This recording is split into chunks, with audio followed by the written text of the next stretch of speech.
Yeah, absolute pleasure. We've got Chris Bodman here today. I've worked with Chris myself and done a few workshops with him. So Chris is an expert, I would say, in sports psychology and performance psychology. I think the beautiful thing with performance and sports psychology, and Chris will obviously go into a lot more detail, the word performance just doesn't mean elite runner. Okay, it could be like your first park run or your first marathon. I think sports psychology, we all could probably benefit from it in different ways and use certain techniques that Chris will go through. So it's a really, really beneficial talk and workshop that we're going to get from Chris. Chris has worked in not just elite sport, but a wide range of sports for over 20 years, so we're in great hands, and thanks for coming out, Chris. And yeah, excited for the workshop. Cool, thanks. All good? Yeah, all Thank good. you. All good. And again, great to be here. So first of all, thanks for the invite, and thank you all for coming after a very strenuous afternoon's activity and paddle. So we'll try and keep you moving. I'm not going to talk at you for an hour, believe me. So yeah, we'll keep it relatively active. Again, great to be here. Not to go too much on this, but again, just a real quick intro so you know who is speaking with you, I guess. So I was a strength and conditioning coach initially. My kind of first foray into professional sport was as an S&C, primarily within cricket in the UK, first class cricket. And as I was training these players, like physiologically there wasn't a lot of difference between them. At that level they were all pretty much of a muchness, right? And technically, tactically, that again, their talent was relatively even. And yet some were performing really well and some were performing really inconsistent. And so this got me thinking, just as a coach at that point, like what does make the difference? What is the difference? Took me down this kind of rabbit hole of what's up here. I then went on and studied psychology. I did a master's in sports psychology. I then became a chartered psychologist as a result. And in the last 8 or 9 years, transitioned from I guess coaching the body to coaching the brain. A few years back, I founded my own consultancy as well. And so again, this as Adam just said there, looking at performance in general and not just applying it in sporting context, sport environments, but again, applying some of those learnings over that period of time into other environments where performance is key as well. Hence, again, this isn't a talk, presentation, whatever, about sports psychology. I think this is just about mindset, right? I know we've got different people in the room, and that's going to mean different things to all of you. So again, there's going to be some general principles to apply, but I think, again, you can all take something away from this, whatever space you're in, whatever context you want to take it.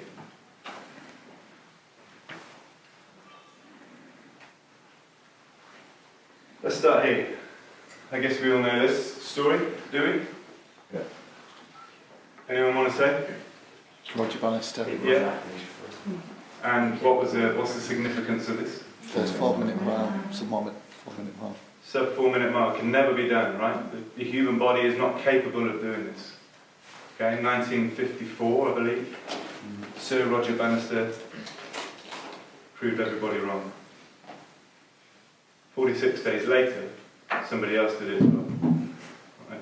And to this day, there have been a lot of other people who have done it. This whole bit about kind of limitations or limiting beliefs, okay? What again, we allow our mindset to let us believe. Again, I think this is what this next conversation is going to be around a little bit, okay? If we put a limit on ourselves, then we're only going to reach a certain level, okay? So how might we be able to think differently to then be able to break some of those limits and explore how far we can go, if we choose to, right? And I think this is the other bit. It's not about this constant pursuit to see how far I can go. It's about going as far as you want to go and being happy with where you're at. If that serves you, then that's great. Yeah? And I think we're in this world of comparison at the moment where we're constantly looking at how can I accelerate or be above the next person. Okay? It has to be right for you.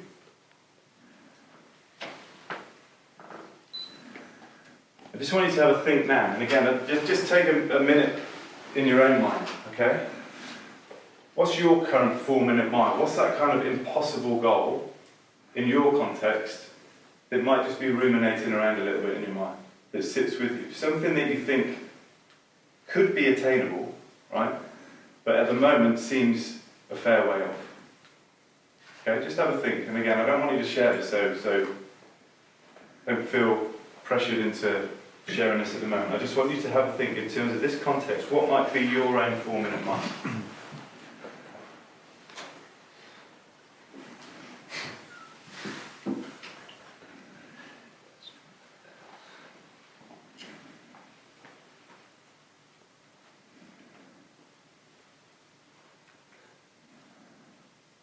I think a classic psychological trait to have is optimism, right?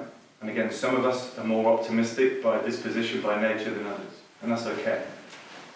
But we also need to be realistic in that optimism. So when we're thinking of this, again, it's really useful to have that mindset to say, how far can I go? Yeah, to keep progressing forwards, but with a healthy dose of realism as well. And I think that's what the previous slide showed, right?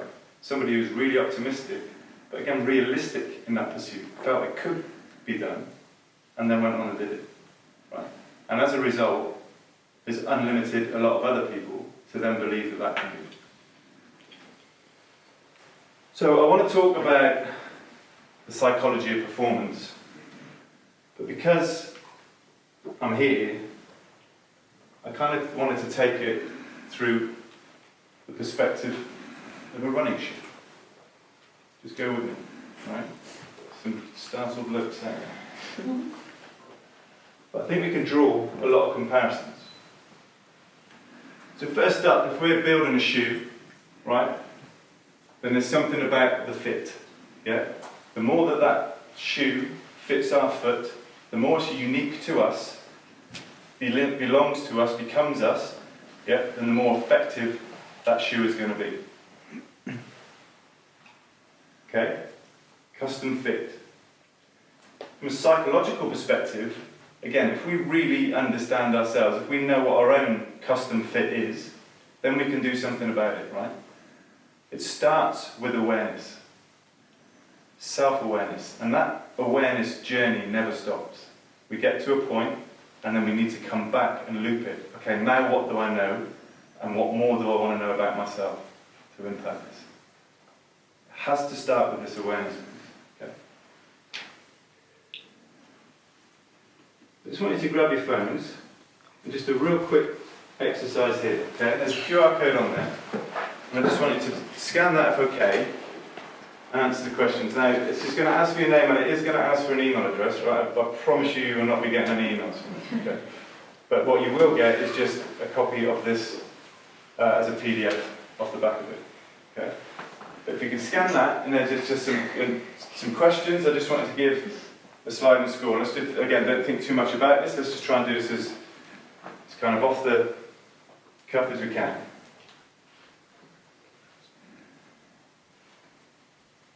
Everybody got that okay? Yeah. Yeah.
Concentration. Drop a pen. I'm scared I'm going to answer wrong. No wrong answers.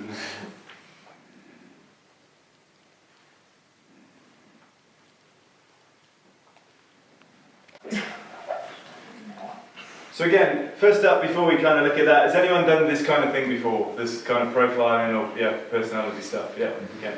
So this is based off some pretty kind of fundamental kind of psychological theory just around personality. Okay, so part of the big five. And all I've done here is just to categorise based on your responses, is just to categorise that between some different types, if you like. Okay. So we got the dynamo, we got the analyst, we got the caretaker, and we got the energizer. Okay. So everybody got a result as to what they got. Okay. Good. Actually, let's just stand up. We could do a show of hands. Let's just stand up. Could the dynamos, maybe the dynamos come down here. Yeah, or just down the front of the corner. Can the analysts come here? The caretakers and the energizers.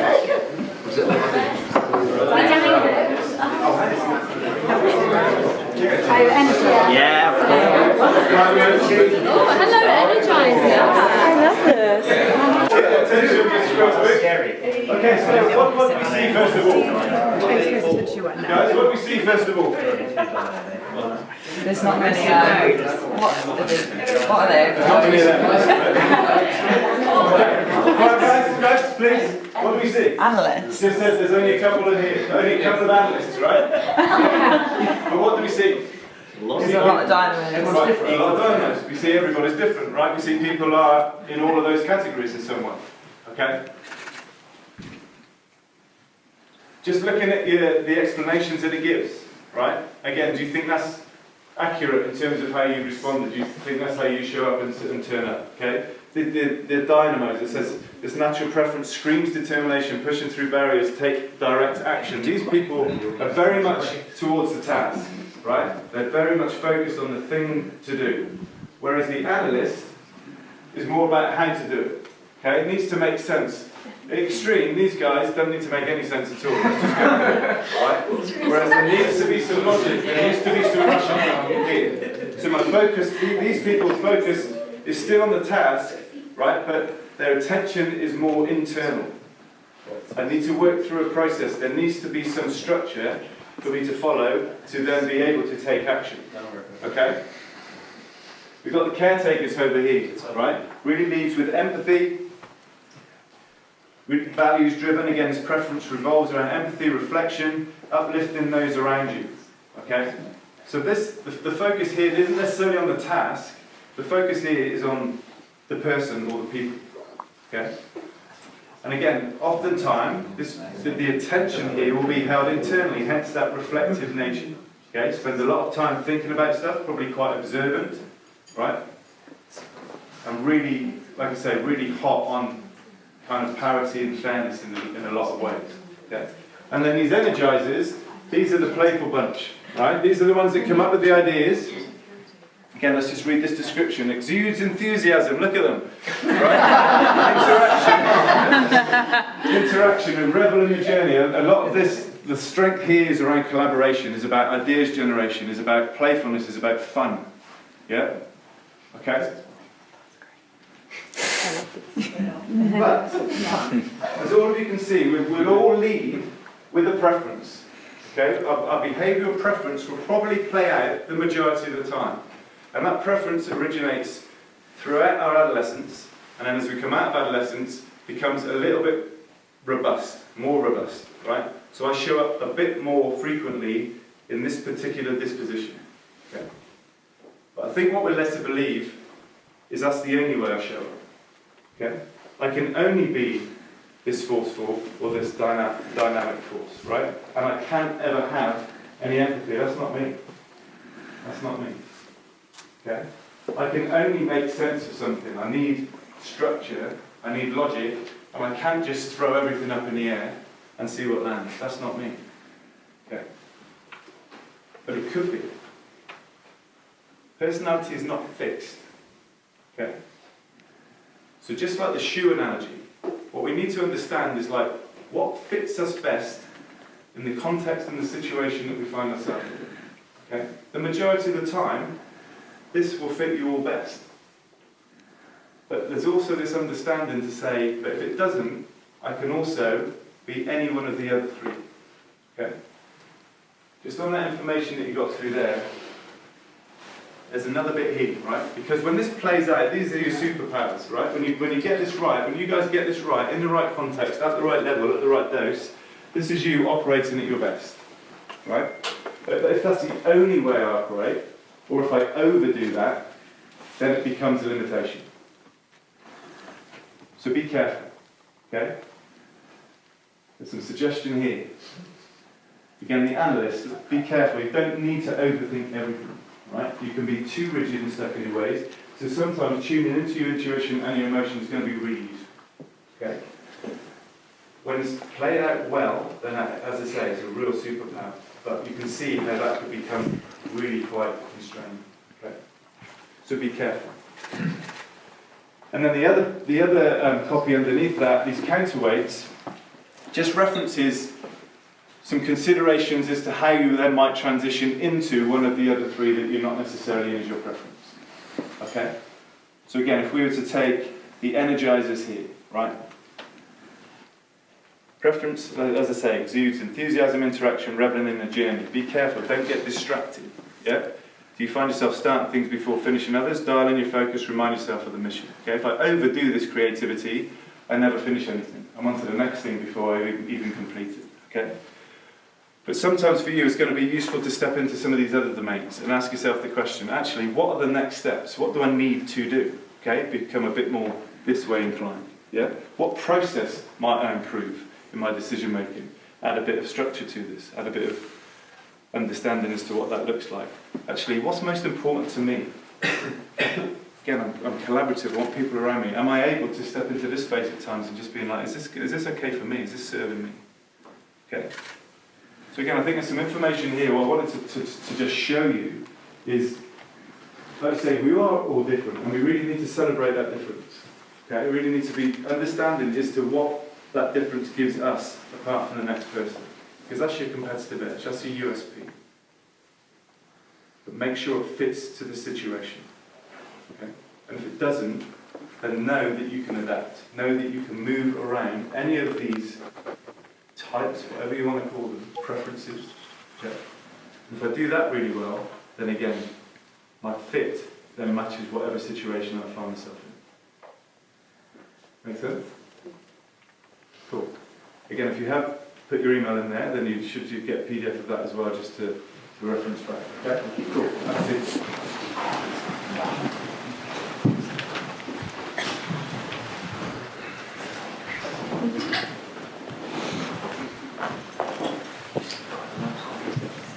Okay, so we've got awareness, right? We're developing that awareness. We've got that custom fit. The next thing I want to look at is this adaptability. Adaptability and response, and we call this in psychological terms this psychological flexibility, the ability to be able to not just think about the thing, but think differently about things. Okay? Again, just like in the shoe, that adaptive component allows it to respond and react to different terrains, right? That's the whole purpose of having that built into the shoe, that it can take on the challenge and be able to adapt accordingly so that it is as effective in that environment as it possibly can be. No different to here. Okay? What do we know about thought? How many thoughts do you think you have a day? No. Too many. A fair few and too many. How many? Give me a number. 60,000. Is that right? 60. Wow. More or less? I think more. Say more. You say more? Yeah. Less. Less. Okay. It's a good shout then. I reckon that's bang in the middle. Again, research, how do you measure it? But the researchers try to, and it is somewhere around that figure. Somewhere between probably 40 and 80,000 thoughts a day. Okay? 40 and 80,000 pieces of information that come in, and for the most part, go straight back out. Okay? But now and again, they get stuck. Okay? For whatever reason. What is making that thought stick? And is that thought serving me? And oftentimes, the thoughts that stick probably aren't serving you. Okay? What happens when it sticks? It just becomes even more robust. It becomes even more callous in your mind, right? And so I can't get rid of that thought. And now that thought is determining what I then do. Go back to that limiting belief, right? The thought that's stuck in my mind is preventing me from doing the thing that I'm trying to do. Okay. Who's in control of the thought? You are? Yeah. It's yourself. You. Right? So again, if I don't want that thought to be there, then you're the only person who can remove the thought. Now that's not easy. I'm not saying that is easy. Okay? But you can.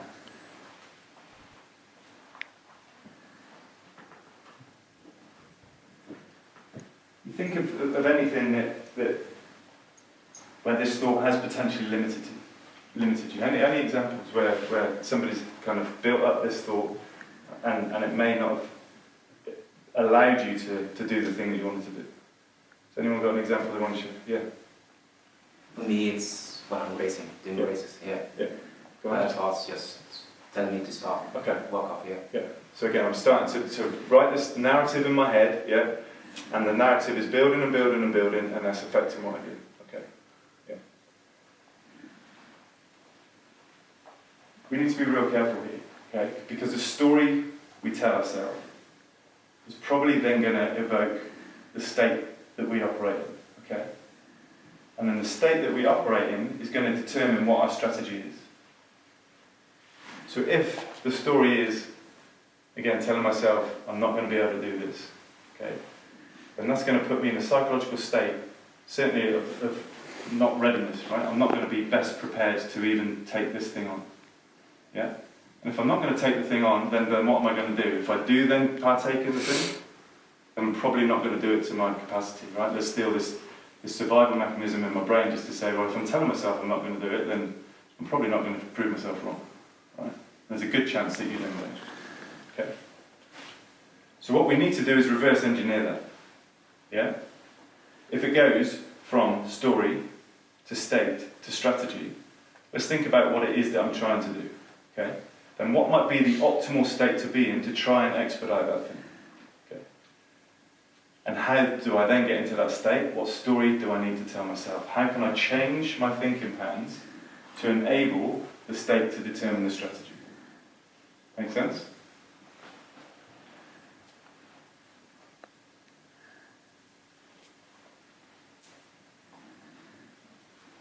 Anybody ever had end of the world thinking? Yeah?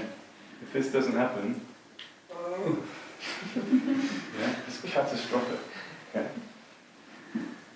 In that situation, what would happen if you just shifted to actually, it will pass, right? It might be pretty painful, it might be pretty uncomfortable at the time, but it probably will go away or lessen at some point. That shift from thinking is going to determine the state, which is going to drive the strategy. Okay, what about this? Again, go back to that first example, right? Can't be done. So, am I even going to try? How about let's find a way? What do you think Roger Bannister did? Found a way. Found a way. And how did he find a way? Trained his ass off. Right. So there was a training element to it, right? There was an understanding that he even shaved down the metal on the spikes. Yeah? Tried to get the best quality, lightest leather in that running shoe as he possibly could. 1954. Right? He found a way. When everybody else was saying, it can't be done. I should do this. I must do this. Right? I see that. I hear this a lot. Certainly in elite and professional sport. Well, this is what I should be doing. This is what I must be doing. I bet it just backs off a bit, right? This is what I'm choosing to do. Actually, this opportunity is allowing me to do it. I can do this. Okay. That transition in thinking will genuinely have an effect in terms of what you then try and apply it to. Okay. Now again, some of us, by disposition, just as we're all unique here, some of us will fall right at the end of this continuum. we're going to be the real neggies. We're going to be like, this is not possible in any way. And others, like I said, that realistic optimism potentially gets a bit blind, right? At extreme. Okay. So we're all somewhere on this continuum. But what we do know, wherever you are on that continuum, is that this transformative thinking in terms of like putting a limit on yourself to actually being able to explore what the opportunity or the possibility might be, yeah? And success then isn't the attainment of the thing. Success is the transformation. Yeah? I've approached this differently, and I probably will get a different result, but that doesn't mean you're going to win the race. But it certainly gives you a much better chance of trying to than if I stayed in that mindset. Yeah? Any more on this? Does anyone want to chat through this? Again, we can talk about it in groups, or we can carry on. What are people's thoughts on these kind of thinking tracks or these thinking patterns? Is this something that resonates with you? Yeah. Well, I think I used to be on the left side, but now, You've made the transformation. yeah, Hi. I think so. Well, first my husband is really a green Yeah, guy, cool. so he learned me that I'm allowed to run and Right. I don't have to run. I got 2 kids. Yeah. I couldn't That run makes a during difference. pregnancy, Yeah. so Yeah. I'm much more grateful. Yeah. Yeah. And I found a way. I learned it Yeah. along the way, I think. You can change it, right? Yeah. You can do it. And sometimes it will change you. I actually wrote a book that was called, it's in Dutch, Don't feel like it? I don't feel like it. Yeah. And don't was, or the NT, and the not was, Crossed out. was crossed out, yeah. Yeah. That was before I met my husband, so. Yeah. It's cool. It can be done. And again, certain situations, some life events might actually help that along, right? Like you say. And I like running much more, Yeah. I like racing much Yeah. more. Yeah. Yeah. I'm almost never nervous anymore before a race, just maybe the day off, but Yeah. not the week in advance. It's become a bit cliche, this thing, in terms of like it's not about the destination, it's about the journey, right? And again, I get it, it can be pretty fluffy. But you think about it, it's actually pretty true, right? We get far more fulfillment about like trying to get to the thing than when we actually do the thing. There's numerous high-profile examples of when people have accomplished that very thing. It's become absolutely, it's meant nothing to them. Yeah, it's either very short-lived, i.e., then what's next. So all of that investment into getting to the point. Again, I've not celebrated in any way. I'm just going on to the next thing. Or again, I just feel empty, right? I've got it. Now what? Yeah. Again, I don't know what to do. Whereas, like I say, if you can engage with and like I say, become empowered by well, things that I've done to allow me to get to that space. That's the bit that really gives me that fulfillment. That's the next thing. Yeah. And in my mind, then that's infinite. It's not about the attainment of the thing. It's just about how far I want to further fulfill. Thank you for sharing. Thank you. Cool. So we've got 2 things here, right? We've got something about self-awareness, and then we've got, like, with our awareness, okay, how might I be able to regulate my thought a little bit? If my default is 1, then can I transform? Or if I flip-flop between the 2, then how might I be able to be a bit more consistent? Okay? Not to say that we can't have these thoughts, but again, I need to be aware when I am having the thought to then be able to pivot and probably have a bit more of a positive thought, if you want to call it that. Okay? We're building the shoe as we're building the brain. Okay, energy return. So again, whatever component is within the shoe, this energy return foam or spring technology or whatever it is, I'm no shoe expert, so excuse me if I'm absolutely butchering that, but there's something in there that provides momentum, right? That hopefully gives us the energy that we transfer through it, and hopefully is given the energy back to us to then be able to perform. Okay? And so for me, again, this comparison from a psychological perspective is something about our drive, our motivation. What is the reason for us to move forwards? Okay, what do we know about motivation? Goes in waves. Sorry, go, fade. Goes in waves. Goes in waves. Okay, so sometimes we work for it, sometimes not. Yeah, okay. And it Cool. has to be internal, I think. Okay, as opposed to? External Okay, motivation. okay. So again, we know there's... You have to want it, not some. Right. Yeah. So going back to that previous point, we know that there's intrinsic or internal motivation, right? I.e. the journey piece, yeah? Compared to external or extrinsic motivation, the attainment of the shiny objects at the end. Okay, cool. You need to love the Okay, process. And so again, there's a suggestion that I need to be more internal than external, and some people will be very much in it's purely about the outcome, the external yeah, bit. I right? was the dynamo, but I yeah. think it needs to be like you have to want it. You Okay. shouldn't do something Yeah. because someone else is doing it and you think you have to Cool. do it. Yeah, That's yeah. what I know. What comes and goes is good. So I'll move on to this bit. We're gonna explore intrinsic and extrinsic a little bit more. I want to explore this piece a bit more. Comes and goes. Why does it come and go? Stress. Things like that. Work. Okay. So what stuff gets in the way? Yeah. Okay. It's like a spark, isn't it? Yeah. So it's not there the whole time. And when It's exhausting to be wanting to be motivated all the All time. the time. Yeah, but if it's going great, then you get motivated, I think. And when it's not going that way, Okay. the motivation will probably. So this is interesting, right? So again, I do the thing to get me motivated. Yeah. Yeah.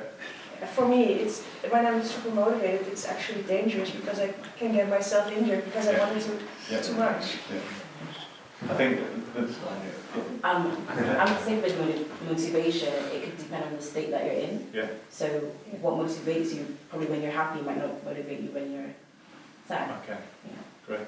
Sometimes even simple things like sleep, just like Yeah. basic Yeah. needs like hunger, but sleep, like recovery, those Yeah. things. So that can knock it off kilter potentially, yeah? If that homeostasis isn't right, then again that's going to affect my motivation. Okay. Again, all right? A couple of things I just want to leave you with here around motivation is, again, oftentimes, most people will do the endeavour to then become motivated. Okay? They'll start with doing the thing and then hope the motivation just comes for me to continue doing the thing. Okay? Yeah. Let's flip it. Action is motivation, not motivation Right. is action. So absolutely that. Well, discipline and motivation and discipline. Okay? We need to be able to initiate the motivation to then have the discipline to do what we're going to do. Okay? As I say, most people, you think, again, classic example, like a New Year's resolution. Yeah? There's this, for whatever reason, this timestamp in the calendar to say, that's when I'm going to start doing it. Yeah? Regardless of whether I want it or not, but I'm going to do it. And I do it, and it probably lasts 2 weeks. Yeah? And then I'm not doing it because actually I'm not motivated by doing this in any way. Okay? Whereas if I was motivated, I wouldn't be waiting until January the 1st to start that thing. I'd be doing it July the 13th. Whatever. Okay?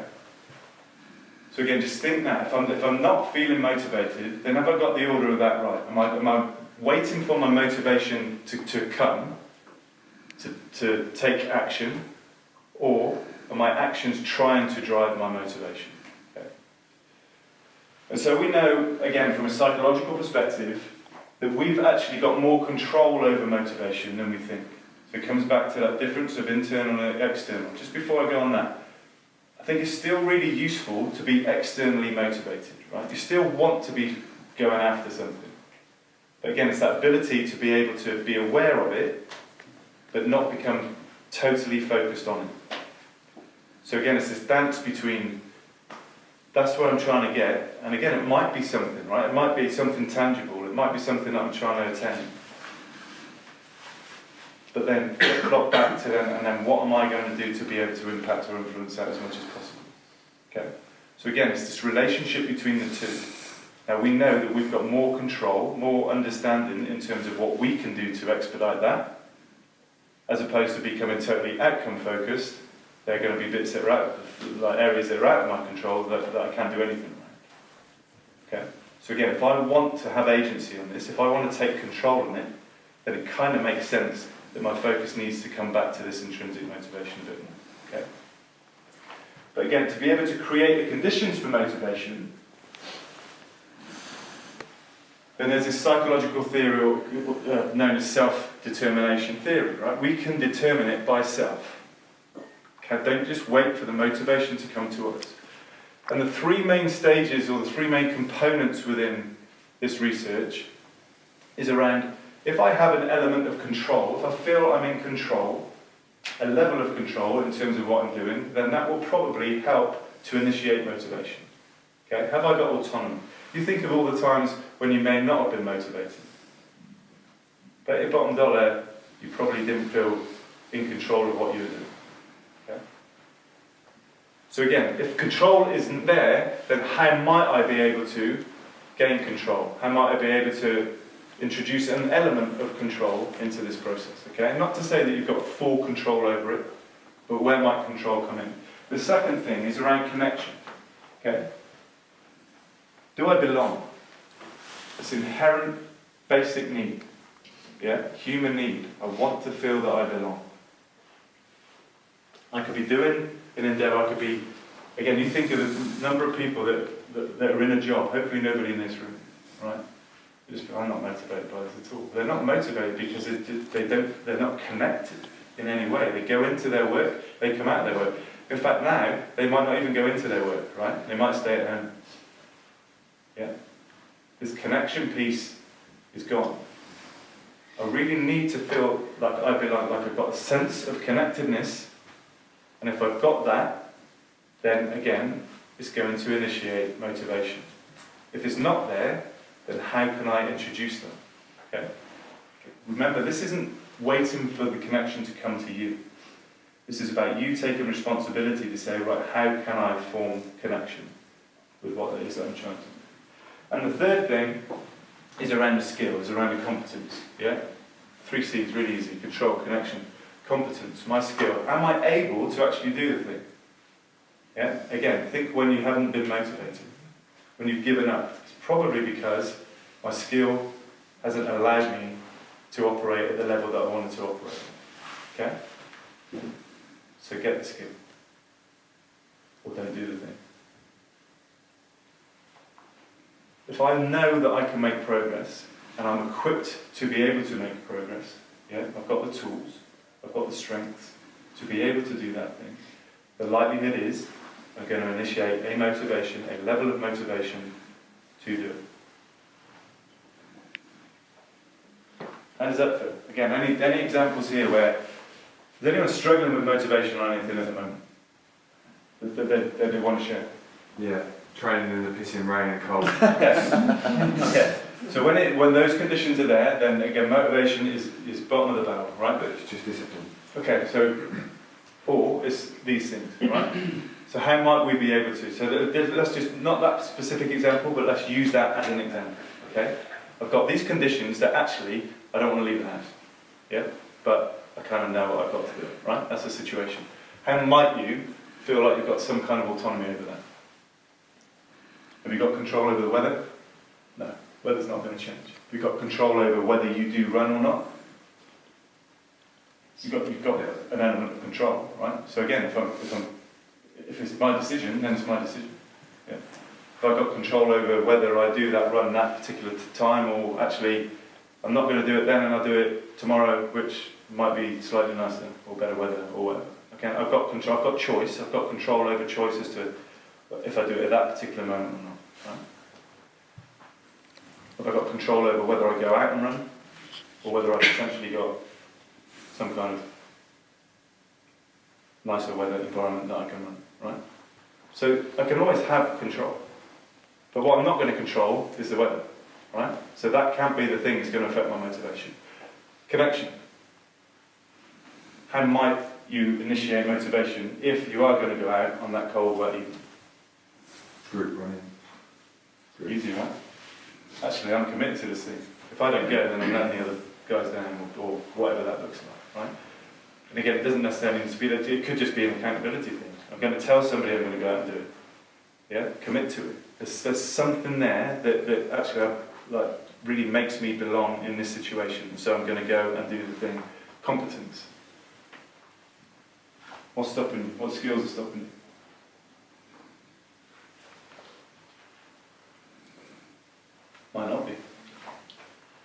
There might not be anything there. Actually, I feel that I've got everything that I can do. So the competence box is ticked. It might just be these other things that are actually stopping me from taking that first step, right? So it's not about all three being present in every situation, but it's just about, okay, if there are a couple that aren't, then how might I be able to expedite those a little bit? Okay, so really good example. And guaranteed, if you then say, right, actually, this is my decision, I choose to do it or not, I'm not going to sit here and beat myself up whether I do or not. If I do it, I'm going to get wet. If I don't do it, then I don't do it, right? That's the control I'm going to take. The connection, I've committed to this, yeah? I told somebody, I'm meeting other people, whatever that looks like. And so I feel this sense of responsibility to do it, knowing that I can, right? Guarantee, that's going to be a far easier run, or far easier move to go out the door and run than still be sat on your sofa deliberating whether I do or not. Okay? So that's self-determination theory. That's the self-determination, just a quick checklist. Control, connectedness, competence, are they there? If they are, motivation will be. Okay? We good? Yep. Paddles kicking in? You can see? Maybe. Almost there, promise. Okay, last bit. Again, with the shoe analogy, we're looking at foundation and support. Okay?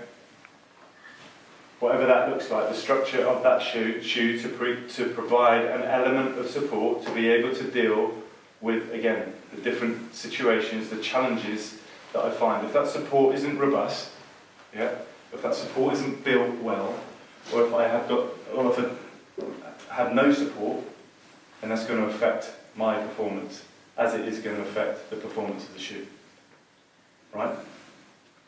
Talk to me about support. What is support? The support system. Say again, sorry. Friends and family. Okay. So it could be people that I rely on. Yep. Good. Do we need it? Yes. Yeah. Anyone think?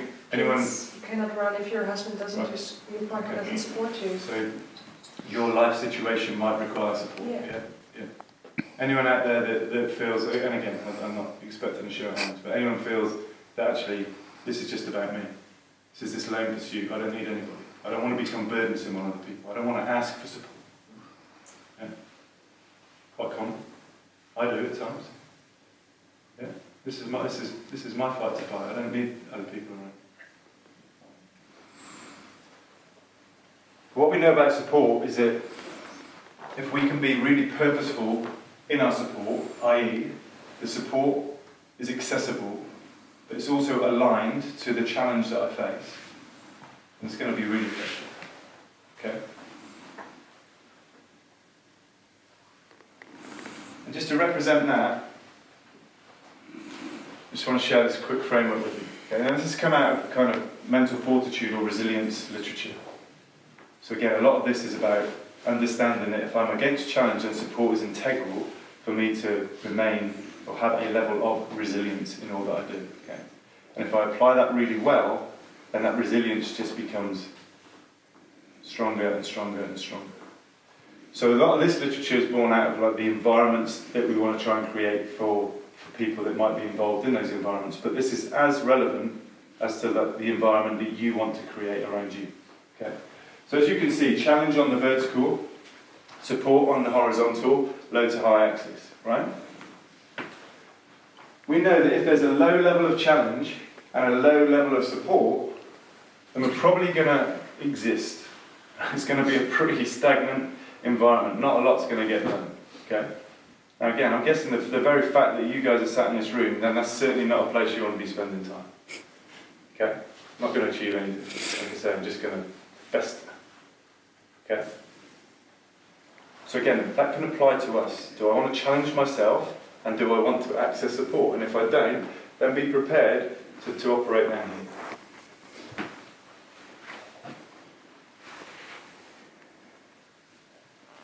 If I over-support, and the challenges are matched, it becomes a pretty comfortable place to be.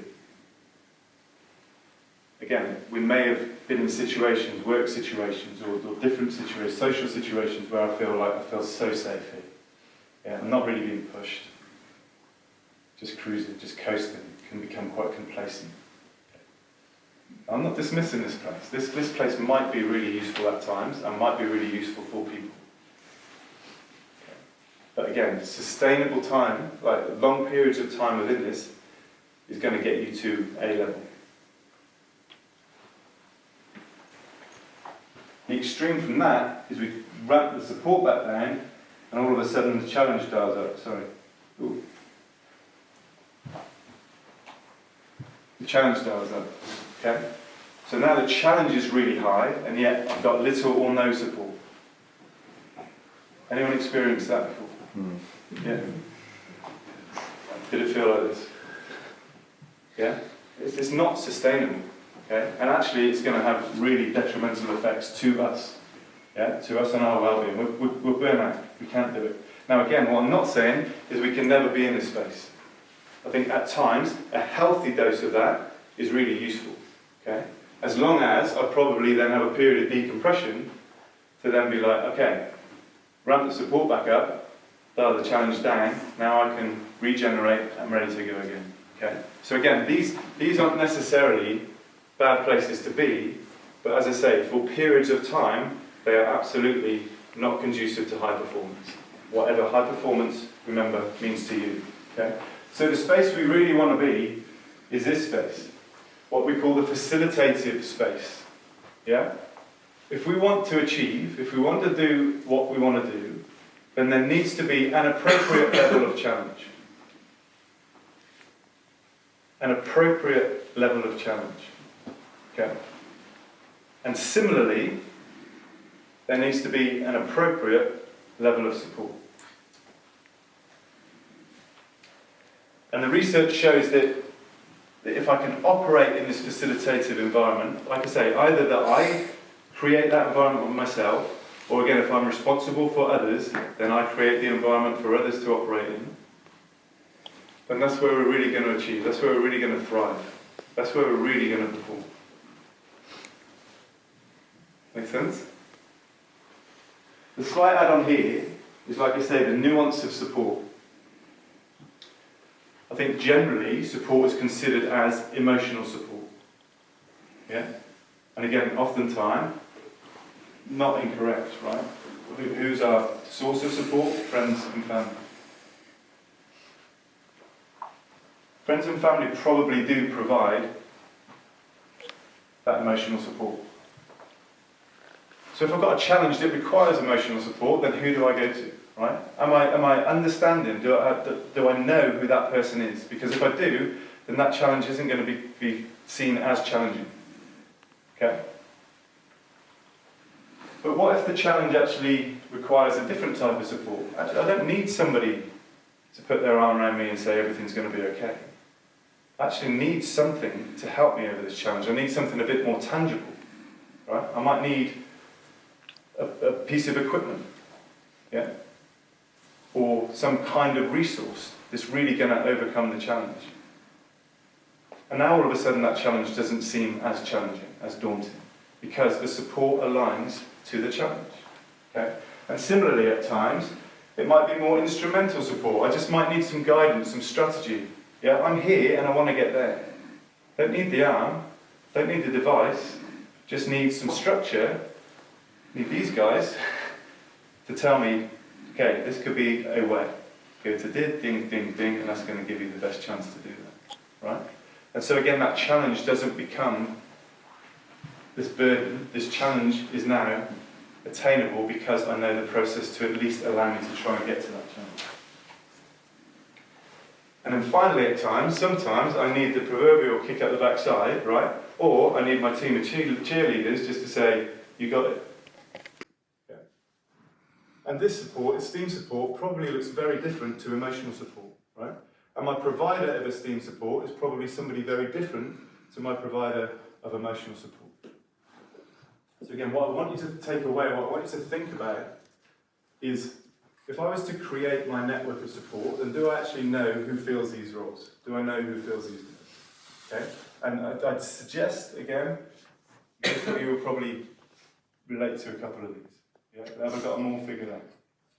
And so again, the more understanding I've got of that, then when these challenges occur, and again, I'm not then trying to ride the challenge, I'm just saying, okay, that's my person, and they're going to help me overcome this. Okay? And then request will be for you to think about who you are with this, yeah, and what you can provide. Because again, oftentimes, I think we feel a responsibility to be the sole provider, okay? And again, that's not as effective as it could be. If I can give really good emotional support, and give really good emotional support. Yeah?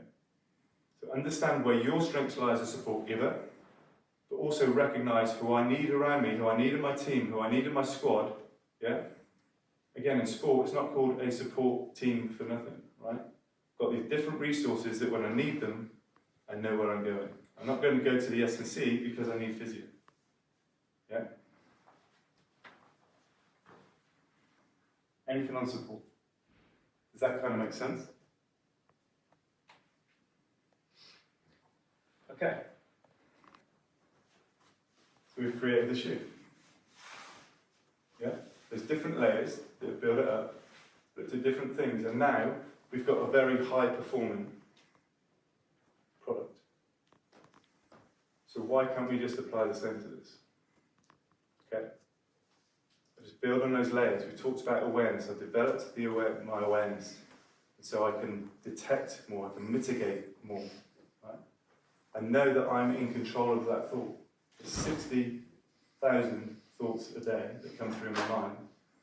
I've got control over. Okay? And if I want to think about it this way, or if I want to think about it this way, it's my choice. It's probably going to be a more preferable way of thinking. Okay? I know that if I'm not up for this, then I can initiate it. I'm not waiting to do the thing to become motivated, to give me the energy, to give me the drive to go forwards. Yeah? I'm actually starting off from a place of motivation to then be able to do the thing that I want to go and do.